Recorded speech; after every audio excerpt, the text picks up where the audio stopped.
क्या नाम है भैया आपका? लक्ष्मी प्रसाद राजपूत, कहाँ के हो? भारतपुरा के। अभी हाल ही में महिला मिली है, आप पर एफआईआर की गई है, क्या क्या मामला है ये? वो झूठी एफआईआर की गई है। उसका जो महिला है उसका पति है, इसने झूठा षड्यंत्र रचा है हम लोगों के लिए, है ना। दूर दूर तक इस केस में कोई लेना देना नहीं है।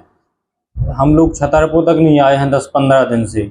उसका पति जो भरत है वो बांध कर डाल गया है उसको, है ना। और एक पूरा षड्यंत्र फंसाने के लिए किया गया है। ये कैसे कह सकते हैं आप? तो उसके पति ने फेंका उसको। हमारे खिलाफ 2022 में ब्लैकमेल कर रही हमको, और उसने गांव में पंचायत भी जोड़ी थी, बोली थी आधी जमीन चाहिए जब छोड़ेंगे, वरना हम तुमको छोड़ेंगे नहीं। किस तरह का ब्लैकमेल कर रही? ब्लैकमेल करती है, नहीं तो 76 जैसे केस में फंसा देगी, है ना। और झूठी एफआईआर की हैं उसने 2-3, 4-5 थानों में इनकी मामला उसमें भी आप 75 का मामला दर्ज कराई थी? हाँ, बड़ा मलहरा में उसमें राजीनामा हो गया था। अब फिर से कर दिया? अब फिर से कर दिया उसने। पैसे के लेने का क्या मैटर है? मैटर कोई नहीं है, इसको तो पैसे चाहिए। जो इसके चक्कर में मान लो संपर्क में है, पैसा नहीं दिया तो वो झूठे केस में फंसा देती है। क्या सबूत है तुम्हारे पास? तुमने पैसा? हमारे पास स्टेटमेंट है, ये है जो 8 लाख रुपए ऐंठ चुकी है वो, ये है 8 लाख रुपए? हाँ, 8 लाख रुपए। कहाँ कहाँ किस किस थाने में एफआईआर दर्ज की गई? एक दमोह बटियागढ़ देहात में, और एक बड़ा मलहरा, एक गुलगंज में, 4-5 एफआईआर हैं बिजावर में, एक कोतवाली थाना छतरपुर में है। तो एक अभी एफआईआर? एक अभी सिविल लाइन में झूठी एफआईआर की है। श्रीमान जी से यही निवेदन है, इसकी निष्पक्ष जांच करें। बिल्कुल झूठा फंसा रही है वो औरत। सरपंच सेक्रेटरी के खिलाफ क्या इस तरह की एफआईआर की गई? क्या नाम है दोनों लोगों के? सामूहिक दुष्कर्म का मालूम मामला उसने केस लगाया था उस सरपंच सेक्रेटरी के प्रति, उसमें पैसे राजीनामा हो गया था। क्या नाम है सरपंच का? मुलायम राजपूत, बल्लू शर्मा सेक्रेटरी है। हाँ।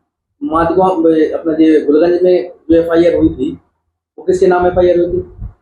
केश कुमार राजपूत के खिलाफ।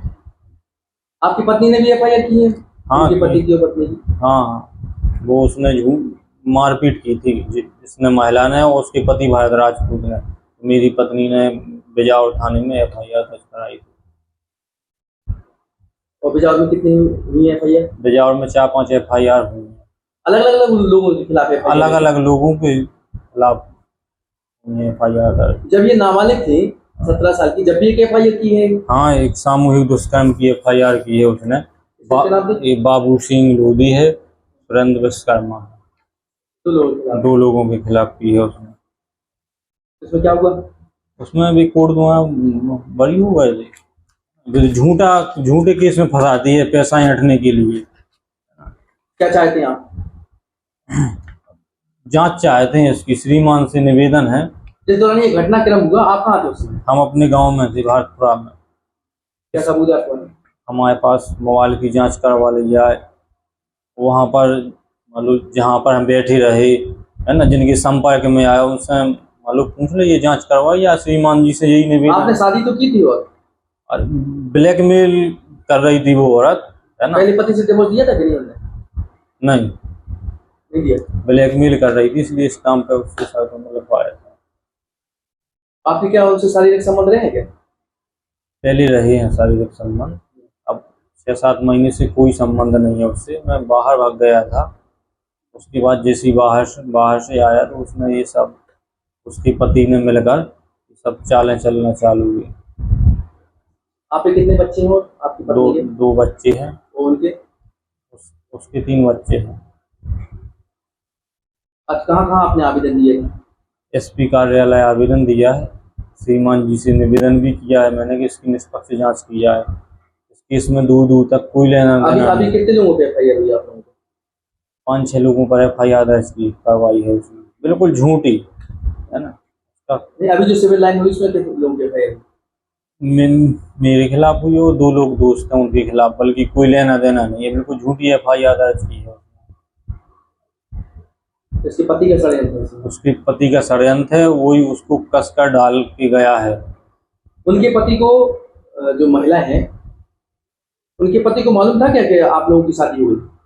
हाँ, सब पता था, वो गांव में ही रहते हैं, सब पता था। गांव में किस तरह की पंचायत जुड़ी थी अब करीब 1 महीने पहले?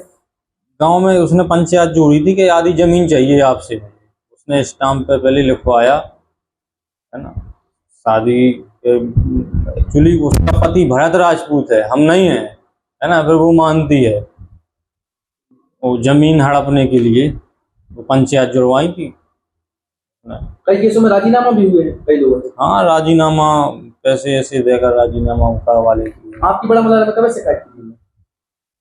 2024 में 1/11/2024 में की थी उसने, उसमें राजीनामा हो गया था। वो भी दुष्कर्म की? वो दुष्कर्म का लगभग कितनी सामूहिक दुष्कर्म की कितनी FIR की है?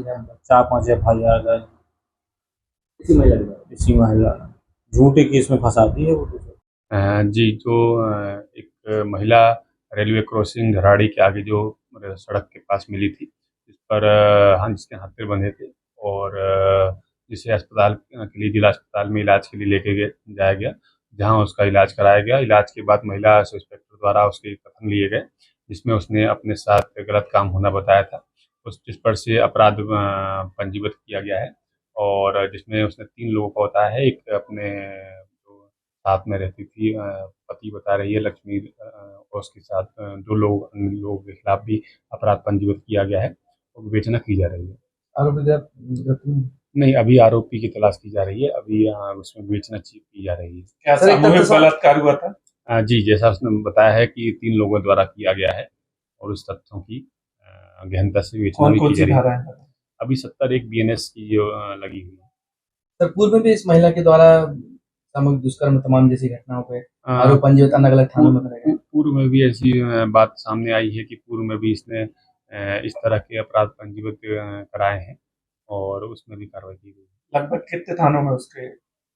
करीब अभी तक की जानकारी में 3 थानों से में उसमें उसने FIR कराई हैं और उस तथ्य को भी इसमें शामिल किया गया है विवेचना में।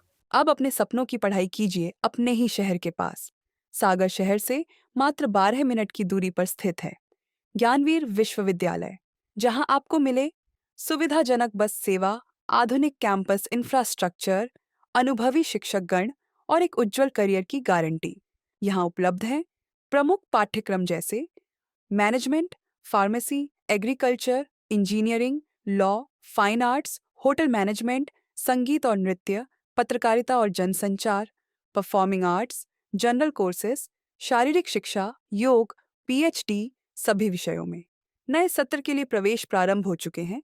अधिक जानकारी के लिए संपर्क करें 977-0522-117 या 977-0523-279।